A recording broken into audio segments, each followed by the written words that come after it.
Hi friends, welcome to relax recipes.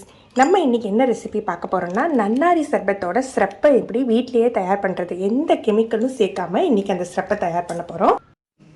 கடைகளில் வாங்குகிற நன்னாரி syrup பார்த்தீங்கன்னா அதில் ஃபுட் கலர் சேர்த்துருப்பாங்க, கெமிக்கல் ப்ரிசர்வேட்டிவ்ஸும் சேர்த்துருப்பாங்க.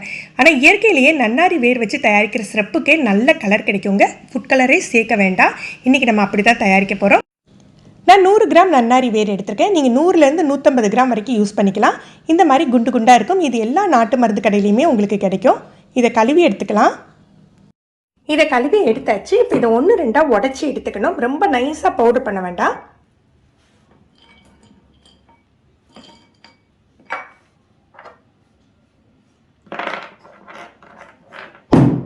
இந்த மாதிரி தட்டி எடுத்துக்கணும். நல்லா தட்டி எடுத்தாச்சு.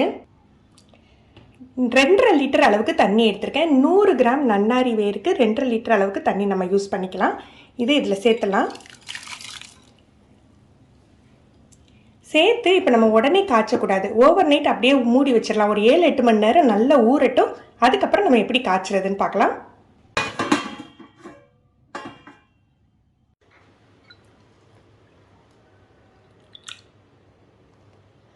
நன்னாரி வேர் போட்டு நைட்டு ஃபுல்லாக ஊறி இருக்கு.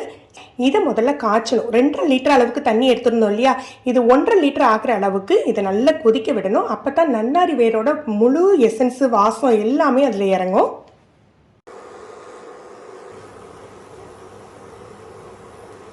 நம்ம வச்சிருந்த தண்ணியில் பாதி அளவு கட்டி ஆயிடுச்சு. இந்த ஸ்டேஜில் நம்ம அணைச்சிடலாம். இது கொதியெல்லாம் அடங்கி கொஞ்சம் சூடு குறையட்டும். இப்போ இதை ஒரு துணியை வச்சு வடிகட்டி எடுத்துக்கலாம். நல்ல சுத்தமான காட்டன் துணியில் வடிகட்டி எடுத்துக்கோங்க. அரிப்பு வச்சு நம்ம வடிகட்டினா சின்ன சின்ன தூள்லாம் இருக்கும், அதெல்லாம் மிக்ஸ் ஆகிடும். நான் ஒரு மல் துணி எடுத்து அதை 2டையாக மடக்கி போட்டிருக்கேன். அப்போ நல்ல ஃபில்டர் ஆகும் அப்படின்னு சொல்லிட்டு இந்த மாதிரி போட்டிருக்கேன். இப்போ இதில் நம்ம வடிகட்டிக்கலாம்.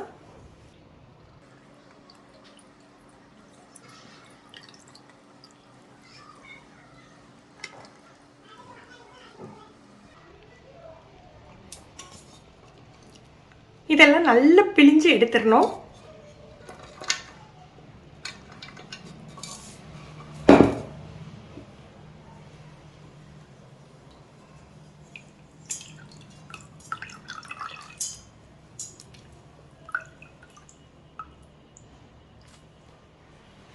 இதில் 1 லிட்டர் அளவுக்கு தண்ணி இருக்குது. இதோட நம்ம ஒரு லிட்டருக்கு 1 கிலோ அளவுக்கு சீனி கணக்கு.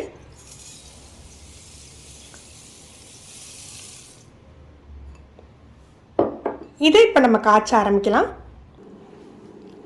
நல்ல பெரிய சைஸ் எலுமிச்சம்பழமாக இருக்குது. இதோட சாறு எடுத்துக்கலாம். சின்ன எலுமிச்சம்பழமாக இருந்தால் 2 எண்ணம் எடுத்துக்கோங்க. அதோட சாறு எடுத்து வச்சுக்கோங்க. சீனி கரைஞ்சி கொதிக்கிற வரைக்கும் ஹை ஃப்ளேமில் வச்சுட்டு அப்புறம் நம்ம மீடியம் ஃப்ளேமில் போட்டுடலாம். இது பக்கத்துலேயே இருந்து கிண்டிகிட்டே இருக்கணும் இல்லைங்க. சீனி கரைஞ்ச பிறகு நம்ம அப்படியே மீடியம் ஃப்ளேமில் வச்சுட்டு கூட நம்ம வேலையை பார்க்கலாம். ஒரு 8லேருந்து 10 நிமிஷம் ஆகும் இது திக்காகிறதுக்கு. இதை பார்த்தீங்க அப்படின்னா நம்ம குலோப் ஜாமுனுக்கு பாகு பண்ணுவோம் இல்லையா, அதை விட கொஞ்சம் திக்காக இருக்கும். பிசு பதம் போதும், கம்பி பதம் தேவையில்லை. இந்த மாதிரி தூக்கி ஊற்றையில் கடைசியில் கொஞ்சம் நிதானமாக விழும், அதுதான் பதம். இப்போ நம்ம அணைச்சி வச்சிடலாம்.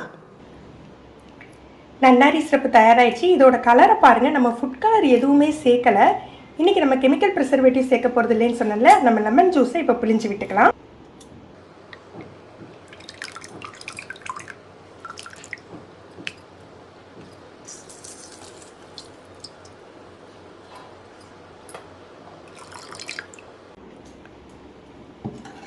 லெமன் ஜூஸ் சேர்க்கறதுனால இது கொஞ்சம் சீக்கிரம் கெட்டு போகாமே இருக்கும். அதே போல் நம்ம ஏற்கனவே இது சீனி பாகு தான், நன்னாரி சர்பத் அப்படின்னு சொன்னாலும் இது சீனியை வச்சு தான் நம்ம செய்கிறோம். திருப்பி சீனி கிறிஸ்டலைஸ் ஆகாமல், அந்த கட்டி ஆகாமல் இருக்கிறதுக்காக நம்ம லெமன் ஜூஸ் சேர்த்துக்கிறோம். நல்லா 6 நாட்களில் பாட்டிலில் ஸ்டோர் பண்ணி வச்சுக்கலாம். இது ஒரு 10 நாள் வரைக்கும் வெளியிலேயே வச்சுக்கலாம். நீங்கள் ஃப்ரிட்ஜில் வச்சுக்கிட்டிங்கன்னா 4லேருந்து 5 மாதம் வரைக்கும் கூட கெட்டு போகாமே இருக்கும்.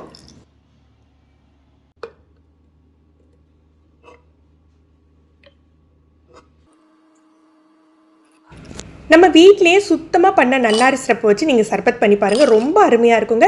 இதில் தேவையான அளவுக்கு லெமன் ஜூஸும் தண்ணியும் கலந்துக்கிட்டாலே போதும். சீனி எதுவுமே சேர்க்க வேண்டாம். சூப்பரான சர்பத் ரெடி ஆகிடும். ஃப்ரெண்ட்ஸ், நீங்களும் ட்ரை பண்ணி பாருங்கள். எப்படி இருந்ததுன்னு கமெண்ட் பண்ணுங்கள். இந்த வீடியோ உங்களுக்கு பிடிச்சிருந்ததா இல்லையான்னு மறக்காமல் கமெண்ட் பண்ணுங்கள். இந்த வீடியோவை லைக் பண்ணி ஷேர் பண்ணுங்கள். நீங்கள் நம்ம சேனலுக்கு புதுசுன்னா ரிலாக்ஸ் ரெசிபி சப்ஸ்கிரைப் பண்ணிக்கோங்க. கீழே உள்ள பெல் பட்டனில் ஆல் செலக்ட் பண்ணி வச்சுக்கிட்டிங்கன்னா நம்ம சேனலில் வீடியோக்கள் போட்ட உடனே உங்களுக்கு நோட்டிஃபிகேஷன் கிடைக்கும். தேங்க்யூ.